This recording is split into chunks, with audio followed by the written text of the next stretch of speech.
भारतीय पक्षीशास्त्राची बाल्यावस्था संपून ते प्रौढावस्थेत आलं, हे सालीम साहेबांच्या व्यासंगामुळे. सालीम अलींनी पक्षीशास्त्राला संग्रहालयाच्या चौकटीतून बाहेर काढले. त्याला वर्तनशास्त्राच्या अभ्यासाचा आधार दिला. परिसंस्था, पर्यावरण यांच्या अभ्यासाची जोड दिली. प्रसिद्ध जीवशास्त्रज्ञ JBS हल्डेन आपल्या व्याख्यानात नेहमी सालीम अलींची वाखाणणी म्हणत, पेन्सिल, कागद, संयम आणि दुर्बीण एवढ्या साधनांनिशी सालीम अलींनी भारतीय पक्षी विज्ञानाची जोपासना केली, त्याला मजबूती आणली.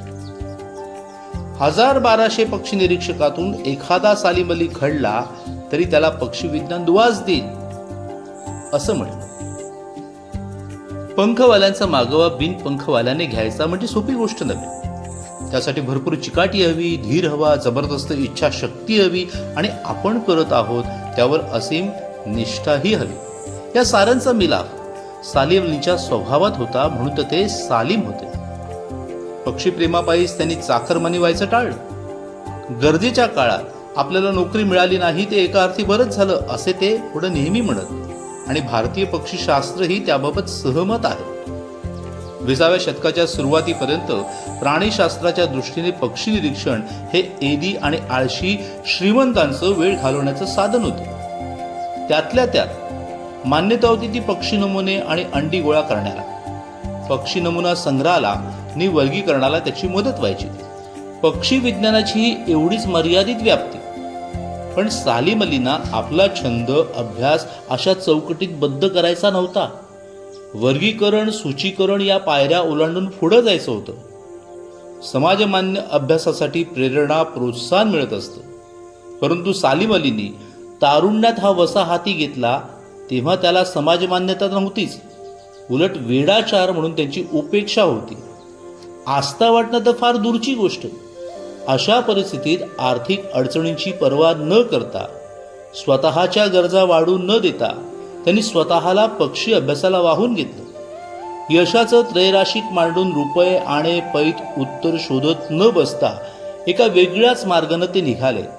त्यावेळी त्यांना खरी साथ दिली ती त्यांच्या पत्नीने, तेहमिनाने आणि त्यांच्या वडील बंधूंनी हमीद भाईने.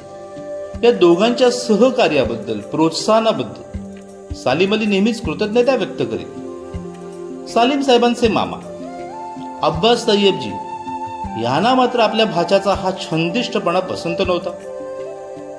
व्यवस्थित नोकरीधंदा करावा, जबाबदारीनं गृहस्थी चालवावी ते टाळून सालीमने ही पळवाट शोधली आहे, आपला आळस झाकण्यासाठी सबब पुढे केली आहे असं वाटत.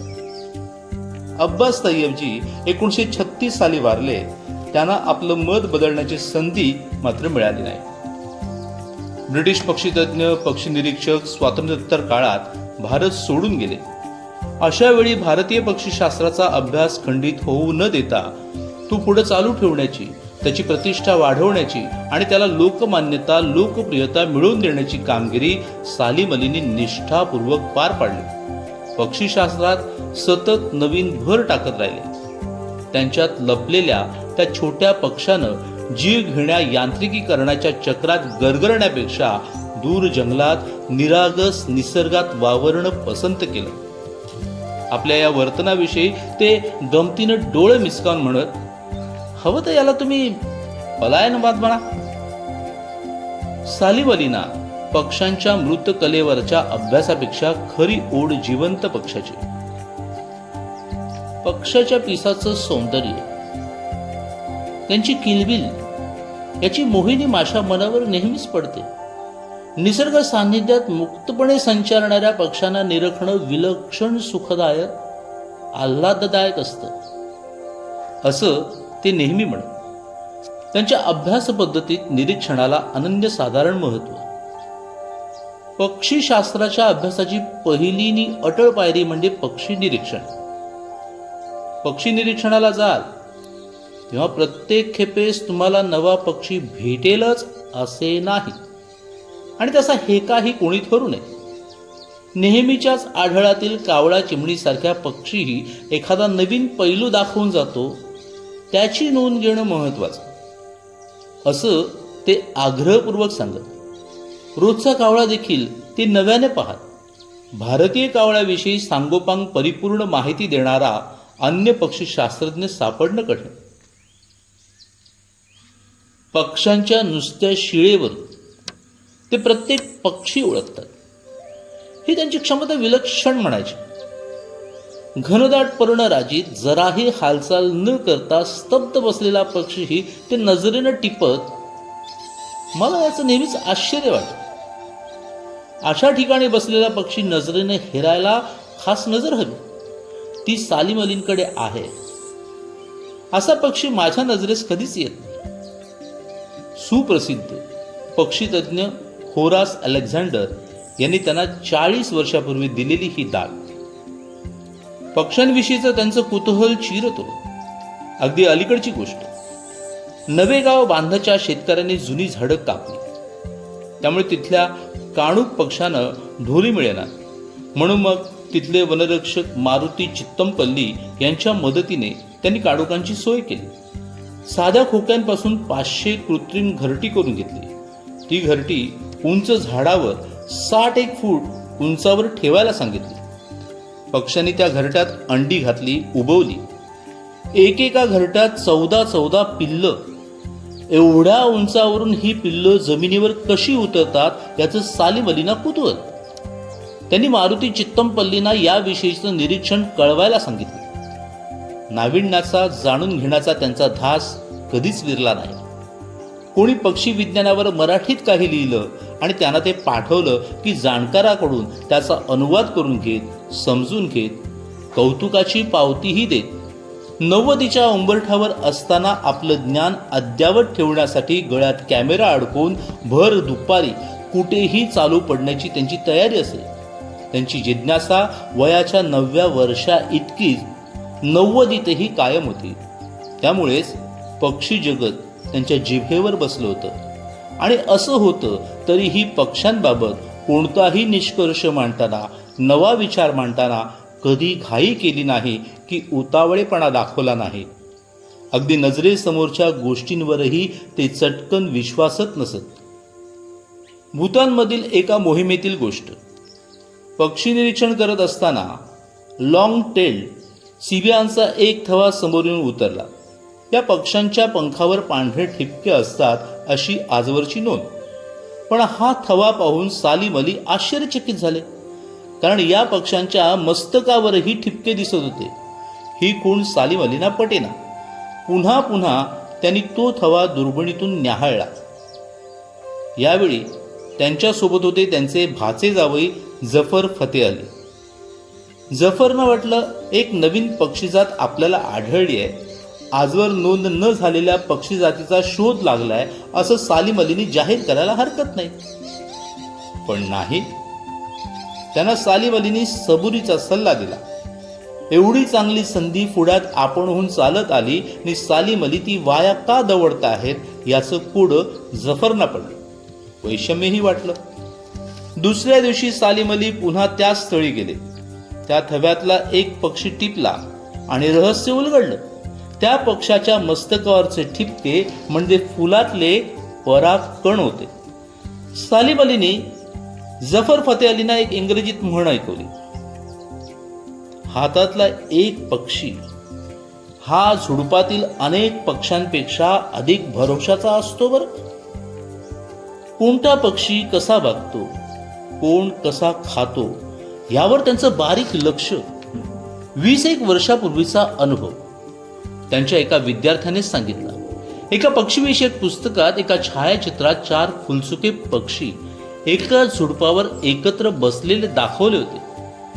त्या छायाचित्राखाली सालीम अलींनी लिहिलं फर्स्ट वे फेक.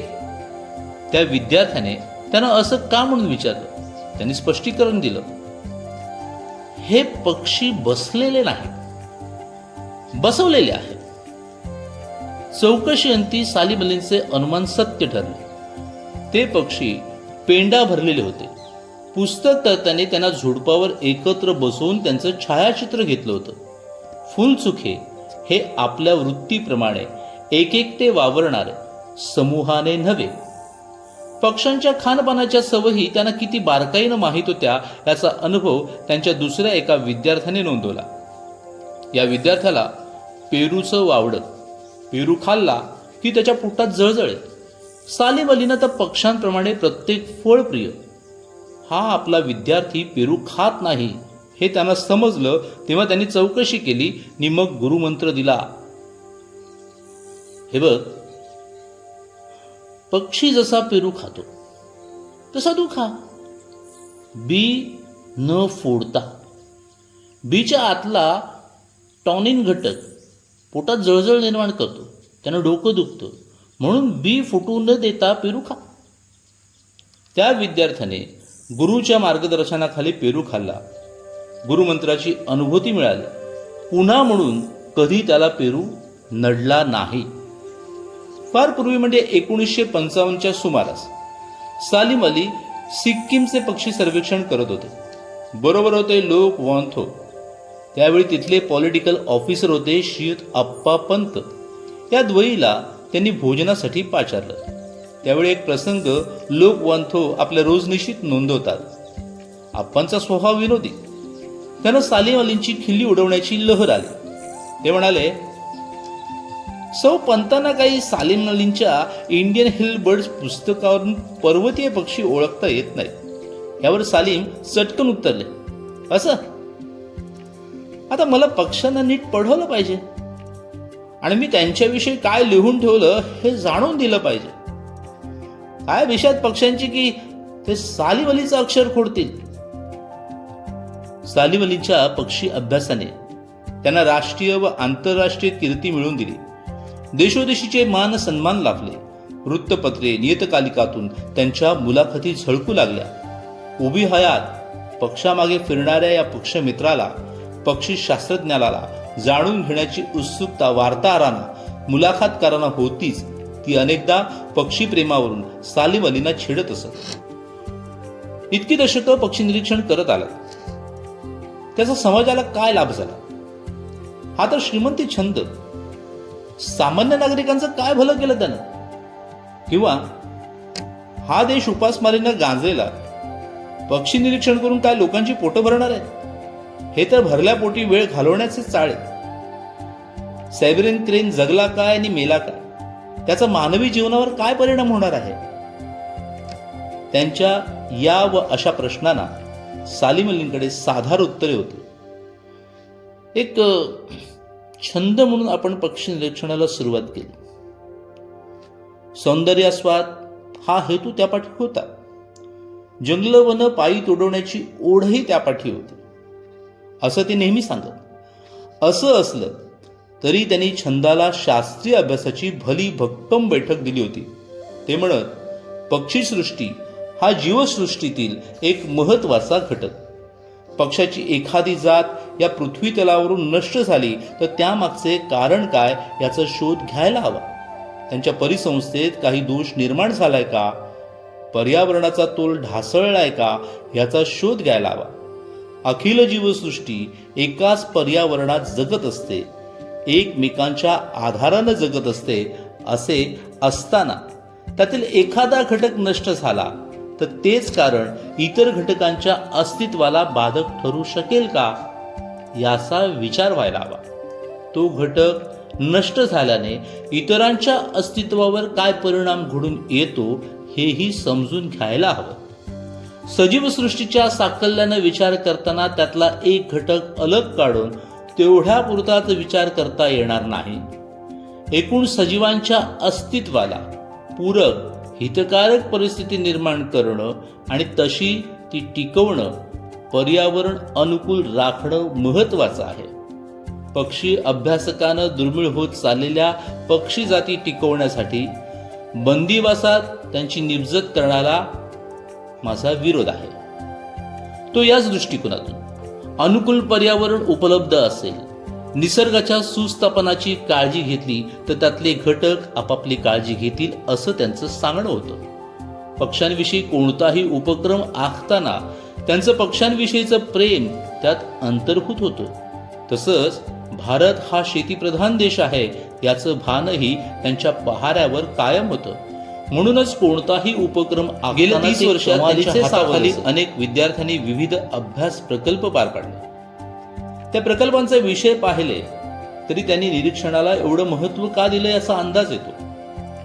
बेडकांच्या निर्यातीमुळे शेतजमिनीत उद्भवलेल्या समस्या, निलगिरी आणि बांबू यांच्या नवशेतीमुळे परिसरावर, पक्षी जीवनावर होणारे परिणाम, केवलादेव घनातील प्राणी, वनस्पती, कीटक, पाणी, पक्षी यांचा परस्पर संबंध, विमानतळावर पक्ष्यांमुळे होणारे अपघात इत्यादी. सालीम अलींच्या प्रेरणेमुळे आग्रामुळे आंध्र, बंगलोर, पंतनगर, लुधियाना, दिल्ली आदी कृषी विद्यापीठांनी पक्षी जीवन आणि भारतीय जंगली शेती यांच्यातील संबंध शोधण्यासाठी अनेक अभ्यास प्रकल्प सुरू केले. पक्षी जीवनाचा विविध अंगांनी परिपूर्ण अभ्यास होण्यासाठी भारतात एक स्वतंत्र पक्षीविज्ञान संस्था असावी यासाठी ते प्रयत्नशील होते. सोसायटीच्या शताब्दी समारोहाच्या मुहूर्तावर मुंबईतील गोरेगाव जवळची 34 एकर जागा सरकारने त्यासाठी त्यांना दिलीही. परंतु हे स्वप्न त्यांच्या हयातीत साकार व्हायचं नव्हतं.